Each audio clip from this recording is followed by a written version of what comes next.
Quiero contarles la última historia y ya con esto termino. Ya cerré la computadora, cerré la Biblia. ¿Qué significa eso? Ya terminé. Pero quiero contarles una historia que normalmente utilizo en las campañas. Es algo personal, no me gusta andarlo contando mucho, pero lo voy a compartir con ustedes. Cuando tenía 9 años, yo vengo de una familia muy buena. Familia pequeña. Mi mamá y mi papá decidieron solo tener 2, la nena y el nene. Mi hermana es mayor, 2 años, y salió el muchacho. Vivíamos en una ciudad que no era ni la ciudad de mi papá ni la ciudad de mi mamá, así que tampoco teníamos mucha familia cerca. Pero éramos una familia muy unida.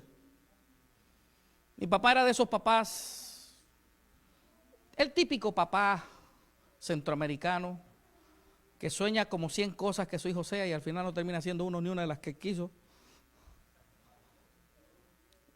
Los domingos, papá tenía la costumbre de ponerme un uniforme naranja horrible, hermanos, horrible. Yo no sé si aquí hay alguien de San Miguel, el uniforme en esa época del Águila era amén, dice hermano Alex, era un naranja medio raro. Y me ponía ese uniforme y nos íbamos a jugar todos los domingos a las 3 de la tarde.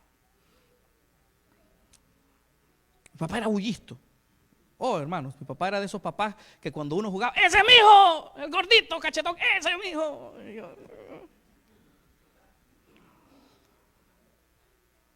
Oh, hermanos, y si yo hacía un gol, ese hombre se metía a la cancha, gritaba y hoy daba pena.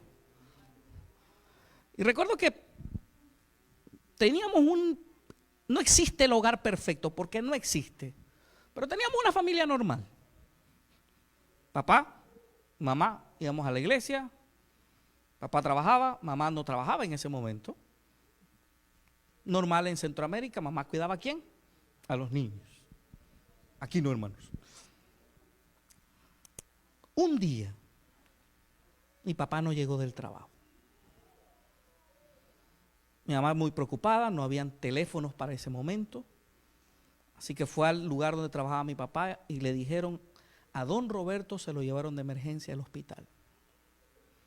Mi mamá fue a la casa, recogió a sus 2 muchachos, yo tenía 9 años, mi hermana tenía 11 años, agarró a mi hermana de una mano, me agarró a mí de la otra, nos fuimos al hospital, mi papá estaba en cuidados intensivos.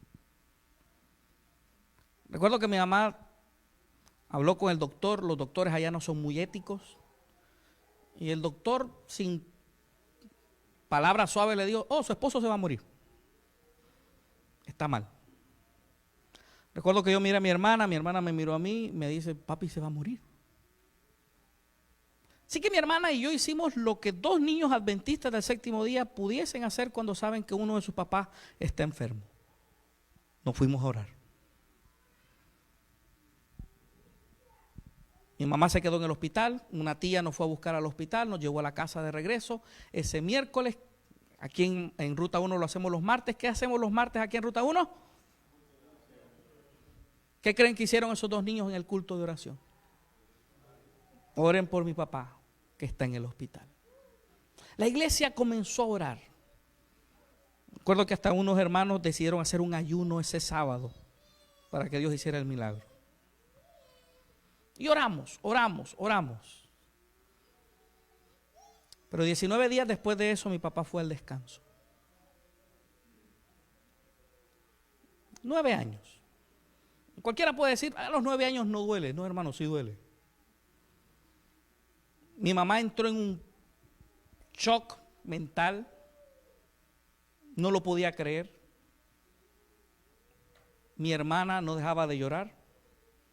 Yo estaba en medio de las 2 mujeres y ¿qué hacía? Era un niño.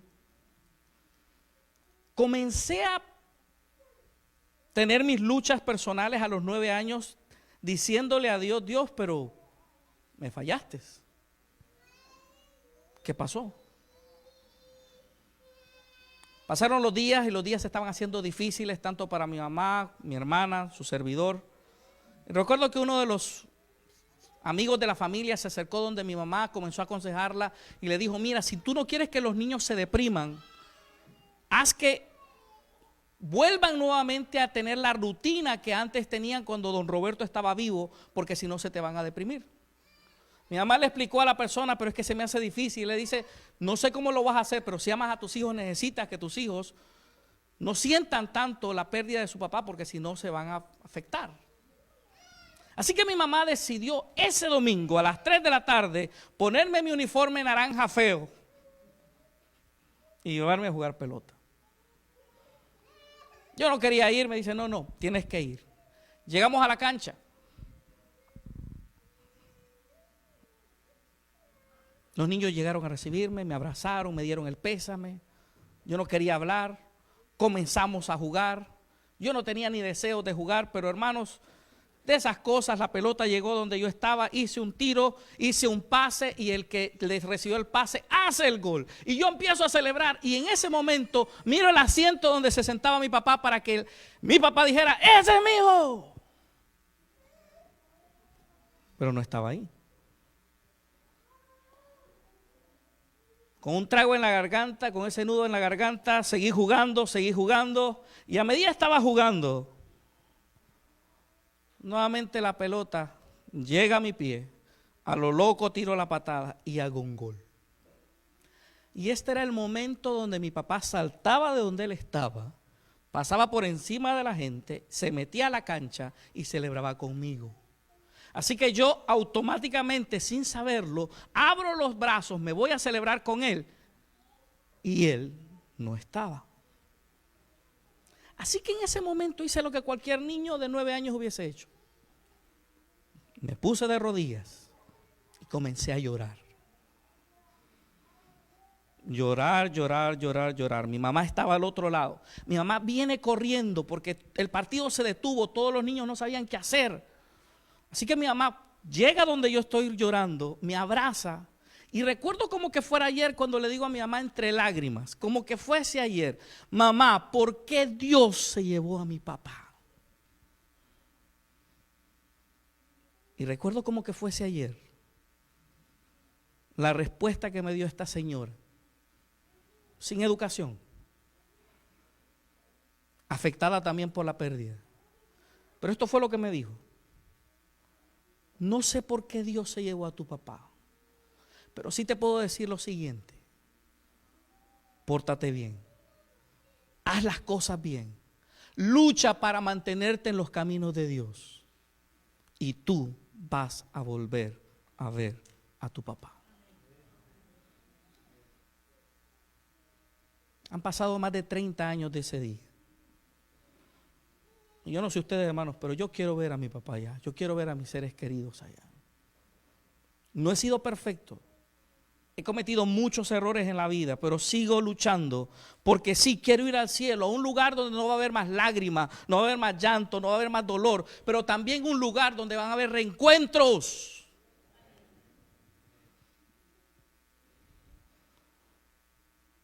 Y juntamente con ellos iremos a recibirlo y moraremos con él. ¿Por cuánto tiempo? Para siempre. Al cielo no va quien llega primero.